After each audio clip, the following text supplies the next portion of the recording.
Market లో invest చేసి మీ డబ్బులు డబుల్ చేసుకోవాలనుకుంటున్నారా? సుందరరామిరెడ్డి గారి లైవ్ సెమినార్ కి అటెండ్ అవ్వండి. Hi hello namaste welcome to business bus with Rajeev Pasupuleti on Suman TV.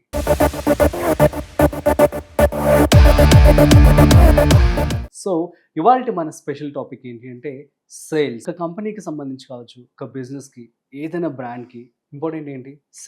Sales అయితేనే బిజినెస్ అనేది సక్సెస్ అవుతుంది, ఆ కంపెనీ అనేది సక్సెస్ఫుల్గా నడుస్తూ ఉంటుంది. దీనికి సంబంధించి అసలు సేల్స్ ఇంపార్టెన్స్ ఏంటి, సేల్స్ అనేవి ఎలా చేసుకోవాలి ఏంటి అనేది ఇవాళ మనతో చెప్పడానికి మనతో ఉన్నారు బిజినెస్ కోచ్, అదేవిధంగా కార్పొరేట్ ట్రైనర్ గోపీకృష్ణ సర్వేపల్లి గారు. సో వారి మాటల్లోనే అడిగి తెలుసుకుందాం. హాయ్ సార్, నమస్తే.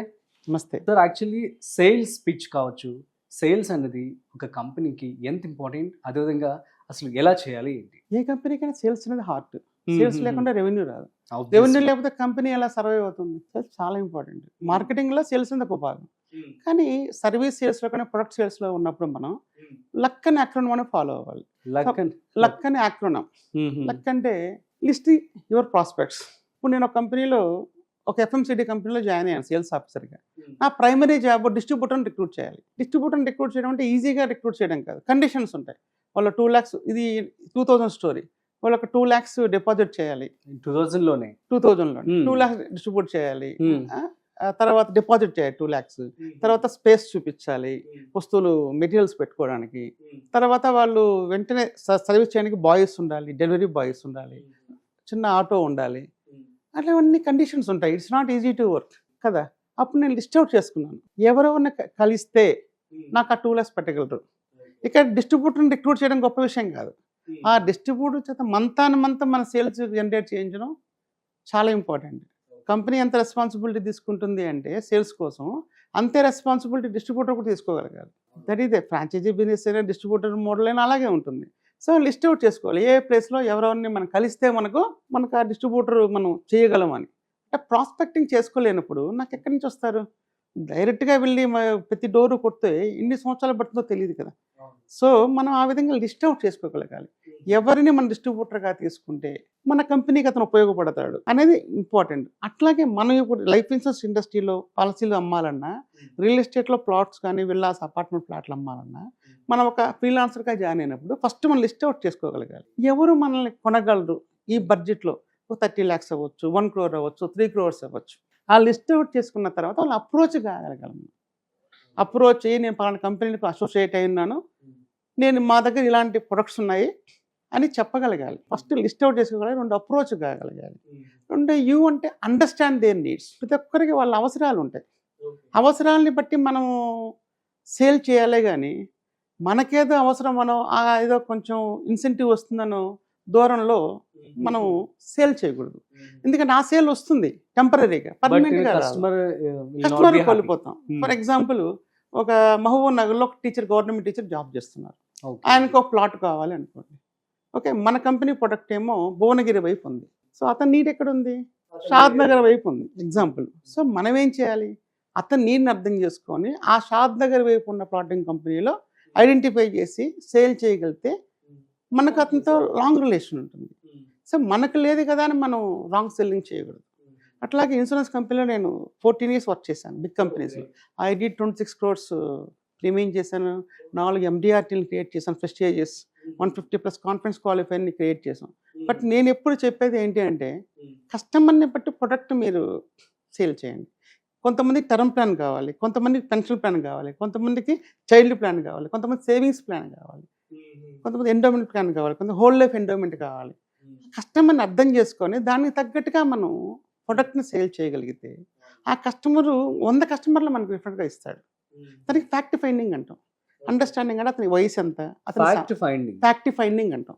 అతని రియాలిటీ ఏంటి, మన MRI స్కాన్ అంటాం కదా మెడికల్ టర్మ్స్లో. అట్లా కస్టమర్ని మనం అర్థం చేసుకుంటే ఫ్యాక్ట్ ఫైండింగ్.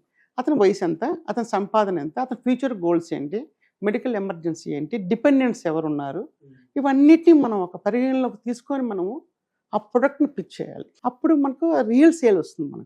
మన కస్టమర్లు, మనకు 10 customers నుంచి 100 మందిని తయారు చేసుకోవాలి. 100 మంది కస్టమర్లు 10 మంది కస్టమర్లకు రాకూడదు. సో మనం చేసే సర్వీస్ వల్ల, మనం ఇచ్చే కరెక్ట్ ప్రొడక్ట్ వల్ల మనకి రిఫరల్ మార్కెట్ డెవలప్ అవుతుంది. సో అది అందుకని అండర్స్టాండింగ్ అనేది చాలా. అందుకనే మనం కస్టమర్ని ఎప్పుడు పర్మిషన్ తీసుకొని, సార్ కొన్ని క్వశ్చన్స్ అడుగుతాం, మిమ్మల్ని ఇబ్బంది పెట్టకుండా మీరు ఆన్సర్ చేయగలిగితే దానికి తగ్గట్టుగా మేము ప్రొడక్ట్ మేము పిచ్ చేస్తాం సార్ అని చెప్పి ఒకనొక టైంలో 25,000 ప్రీమియం కడితే చాలనే ఒక కస్టమర్ దగ్గరికి వెళ్ళాం, నేను మా sales manager and financial adviser. అతని నీడి ప్రకారం హ్యూమన్ లైఫ్ వాల్యూ అంటాం, అతని ఎర్నింగ్సే మోర్ దెన్ 1.2 crore ఉంది పర్ యానం. సో అతను అనాలిసిస్ చేసి మాట్లాడిన తర్వాత అతనికి per annum 10 lakhs premium pitch చేశాను. Customer also very happy to pay. అరే నా హ్యూమన్ వాల్యూ నేనంత విలువైన వ్యక్తినా అంటే 100 కోట్లు చేసే విలువైన వ్యక్తికి మీరు 1 కోటి రూపాయల పాలసీ ఇస్తారన్నట్టుగా మాట్లాడారు. అట్లా కేమ్యాన్ ఇన్సూరెన్స్ అని చాలా ఉంటాయి. సో అది కస్టమర్ని బట్టి మనం అండర్స్టాండ్ చేసుకోగానే మనం ప్రొడక్ట్గా ఇవ్వగలిగితే కస్టమరు అతను మనతో ఉండడం కాదు, అతను 10 మందికి మనల్ని రిఫర్ చేస్తారు. తర్వాత సి అంటే కన్వే ది మెసేజ్. మనం ఏ పర్పస్ మీద అతనికి అవడానికి వచ్చాము, ఏ ప్రొడక్ట్ అమ్మదామని వచ్చాము, అతను నీడ్ అనాలిసిస్ చేసుకున్న తర్వాత మనం మెసేజ్ కానీ కన్వే చేయగలిగితే సక్సెస్ అనేది ఆటోమేటిక్గా వస్తుంది. ఫర్ ఎగ్జాంపుల్ ఒకప్పుడు పోలియో చుక్కలకి ఎవరు జనాలు చేయించుకునే వాళ్ళు కాదు. ఎప్పుడైతే అమితాబ్ బచ్చన్ గారు మీ 2 చుక్కలు మీ జీవితాన్ని మారుస్తాయని ఒక యాడ్ క్యాంపెయిన్ రంగానే అంతకుముందు పెద్ద పర్సంటేజ్ ఉండేది కాదు, 20%, 30% కూడా వచ్చేవాళ్ళు కాదు. ఎంత ప్రాపకాండా చేసినా కూడా చాలా విలువైనవి. పోలియో చుక్కలు బాగున్నాయి కాబట్టి ఇప్పుడు మా అమ్మ నాన్న నాకు వేయించారు కాబట్టి నేను ఆరోగ్యంగా ఉన్నాను, అంత విలువైనవి పోలియో చుక్కలు. అప్పుడు ఏమైంది, ఎప్పుడైతే ఆయన కన్వే చేయడం స్టార్ట్ చేశారో ఆయన ఇట్లాగా పోలియో చుక్కలు చాలా గొప్ప 2 చుక్కలని ఎక్కడికా వెళ్ళిపోయింది. జనాలు ఎక్కువ మంది రావడం స్టార్ట్ చేశారు, పార్టిసిపేట్ చేయడం స్టార్ట్ చేశారు. అంత పవర్ఫుల్గా మెసేజ్ వెళ్ళిపోయింది. అట్లాగే క్యాడ్బరీ వాళ్ళది యాడ్ ఉంటుంది చూడండి, సెలబ్రేషన్స్ అప్పుడు మీరు మిఠాయిని తినాలి అని ఒకటి, లడ్డు కావాలా బాబు సంథింగ్ అలాగా వెళ్ళిపోతుంది. అది మెసేజ్ అట్లా కన్వే చేయగలిగితే మనం ఒక సేల్స్లో ఉన్నప్పుడు ఆ కాన్వర్జేషన్ సేల్స్ అనేవి రియల్గా people will listen to interest to buy. సింపుల్గా చెప్పాలంటే చాలా ఇంట్రెస్ట్ చూపిస్తారు అనమాట. కే అంటే నాట్ ది రిలేషన్షిప్ అండి. చాలా మంది ఏంటంటే అంటి పెట్టుకొని ఉండాలి. ఎలాగంటే ఒక పోస్టల్ స్టాంపు గమ్యాన్ని చేరే వరకు ఎలాగా ఓడదు పోస్టల్ స్టాంప్, అట్లాగా ఒక కస్టమర్తో మన లాంగ్ రిలేషన్స్ ఉండాలి. ఒక వన్ ఆఫ్ ద ఫేమస్ ఒక ఎల్ఐసి ఏజెంట్ ఉన్నారు నెల్లూరులో. ఆయన గత 40 నుంచి ఎల్ఐసిలోనే జీవిస్తున్నారు. ఆయనకి కస్టమర్ బేస్ 5,000 పీపుల్ అయ్యారు ఇవాళ. అతను ఈజ్ డూయింగ్ గ్రేట్ సర్వీస్. అతనికి ఇంకా 4-5 పెట్టుకున్నారు కింద. ఆయన సీక్రెట్ ఒకటే, ఒక్కసారి కస్టమర్ పరిచయం అయితే అతన్ని వదులుకోలేరు. ఆ విధమైన సర్వీసు మంచితనంతో ఆయన చేస్తారు. సో అంటే ఆ విధమైన మనం చేసుకోగలిగితే, లెక్కను ఫాలో కాగలిగితే, ఇన్సూరెన్స్లో MDRT అనేది సినీఫిల్ ఆస్కార్ లాంటిది, $1 million రౌండ్ టేబుల్ అనేది. ఒక్కసారి అమెరికా వెళ్ళి రావాలన్న కోరికని MDRT ఫుల్ఫిల్ చేస్తుంది, చాలా గొప్పది.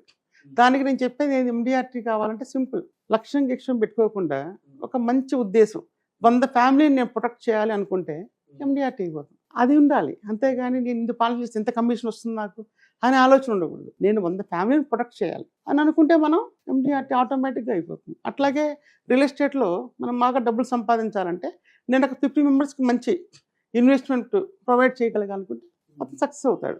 డబ్బుల కోసం వెంటబడేదానికన్నా ఈ మంచి ఉద్దేశాలతో పనిచేస్తుంటే ఆటోమేటిక్గా మనీ కూడా వస్తుంది, ఫేమ్ కూడా వస్తుంది, ఫారెన్ ట్రిప్స్ కూడా వస్తాయి. సో ఈ లక్ అనేది ఒక యాక్టివ్ని ఫాలో కాగలిగితే దీంట్లో నుంచి మనం మెరుగైన ఫలితాలు తీసుకోవాలి. సూపర్ సార్, చాలా మంచి విషయం అయితే మీరు పంచుకున్నారు. సో మన ఆడియన్స్ అందరికి ఉపయోగపడుతుందని చెప్పి అనుకుంటున్నాను. Thank you so much. So guys, మీ అందరికీ అర్థమైంది కదా. సో లక్, కస్టమర్కి మీరు ఏదైతే సర్వీస్ ఇస్తున్నారో అది వాళ్ళకి ఎలా ఉపయోగపడుతుంది అని చెప్పి మీరు కనుక ఇంట్యూషన్తో కనుక మీరు స్టార్ట్ చేసినట్లయితే ఆబ్వియస్లీ మంచిగా మీరు సక్సెస్ అవుతారని చెప్పి కూడా సార్ చెప్పడం జరుగుతుంది. మీకు కనుక ఇంకా డౌట్స్ ఉన్నట్లయితే ప్లీజ్ కామెంట్ చేయండి, మేము రిప్లై ఇస్తాము. అట్ ద సేమ్ టైం మీరు కనుక గోపీకృష్ణ గారితో మాట్లాడాలి అనుకుంటున్నట్లయితే కింద డిస్ప్లే అవుతున్న నెంబర్కి కాల్ చేయండి. సో మీరు డైరెక్ట్గా సార్తో మాట్లాడచ్చు. That's it. సో మరొక ఇంట్రెస్టింగ్ కాంటెంట్తో మళ్ళీ కలుద్దాం. అంతవరకు చూస్తూనే ఉండండి సుమన్ టీవీ.